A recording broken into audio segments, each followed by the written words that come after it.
Voici un graphique qui présente le taux de crime déclaré par la police au Canada entre 1962 et 2013.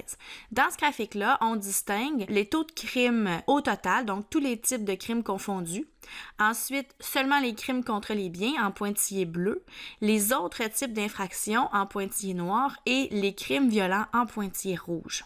Si on regarde en 2013, on se rend compte qu'il y avait à peu près 1000 crimes violents pour 100 000 habitants au Canada. Alors, on se demande comment on fait donc pour trouver ce taux de crime-là en 2013, par exemple.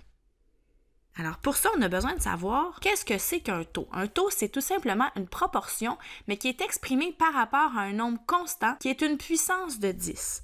Donc, la formule pour trouver un taux, c'est la même que pour la proportion, c'est-à-dire taille d'un sous-ensemble divisé par soit la taille de l'échantillon ou la taille de la population, mais qu'on va multiplier par la puissance de 10 qu'on veut. Donc, les puissances de 10, on doit se rappeler que ce sont les 10 avec des exposants. Donc, 10 à la 0, 10 à la 1, à la 2, etc., qui donnent respectivement 1, 10, 100, 1000, 10 000, etc. Donc, 1, 10, 100 000, 10 000, ce sont des puissances de 10. Ça veut dire que les proportions vont être exprimées en pour 1, pour 10, pour 100, pour 1000, pour 10 000, pour 100 000, etc., dépendamment des cas. Alors, qu'est-ce qui veut dire le 10 exposant K dans la formule? Ben, c'est le 10 exposant le nombre qu'on veut. Le K, ça doit absolument être un nombre entier de 0 ou plus, donc un nombre entier positif. Ensuite, la petite notation à côté du 10 à la K, le 0 sur un certain nombre de zéros, qu'est-ce que c'est? Bien, c'est le symbole qu'on utilise pour remplacer soit l'expression pourcent qu'on connaît bien. Quand c'est pourcent, on met 0 sur 0. Qu'est-ce qu'on fait quand on veut pour 1000, pour 10 000, pour 100 000? On ajoute un 0 à chaque fois au dénominateur. Et on sait que quand c'est pour 100, il y a seulement un 0 en dessous au dénominateur, alors que 100 contient 2 zéros. Alors, dans le fond, c'est toujours, puis 100 c'est 10 à la 2, donc c'est toujours le même nombre de zéros que l'exposant moins 1. Alors, c'est pour ça qu'on a écrit comme moins une fois le 0 au dénominateur. C'est le truc pour savoir combien de zéros il faut mettre. Prenons notre exemple qu'on voulait trouver, là, quel était le taux de crimes violents au Canada en 2013. Pour y arriver, ben, on a besoin de notre formule et on doit l'adapter, c'est-à-dire qu'on cherche ici le taux de crimes violents. Alors, de quoi a-t-on besoin pour trouver le taux de crimes violents? On a besoin du nombre de crimes violents et de la taille de la population canadienne.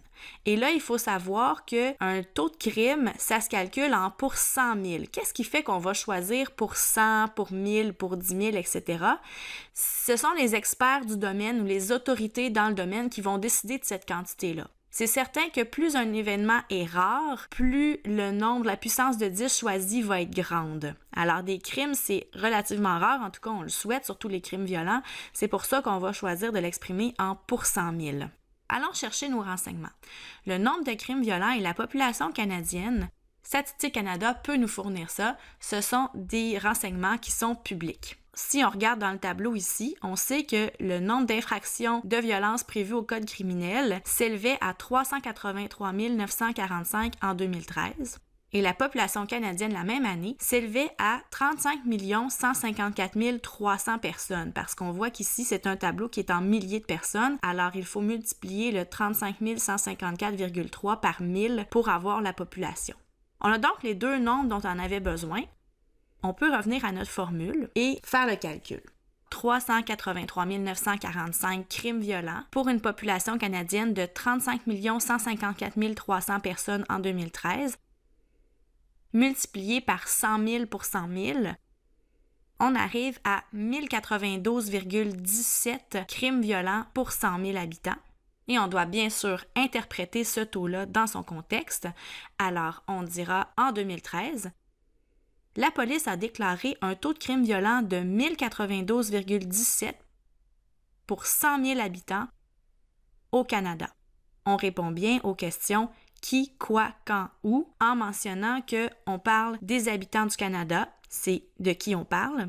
De quoi on parle du taux de crime violent. Ça s'est passé en 2013, on répond à la question quand. Et finalement, le lieu, c'est le Canada, on répond à la question où.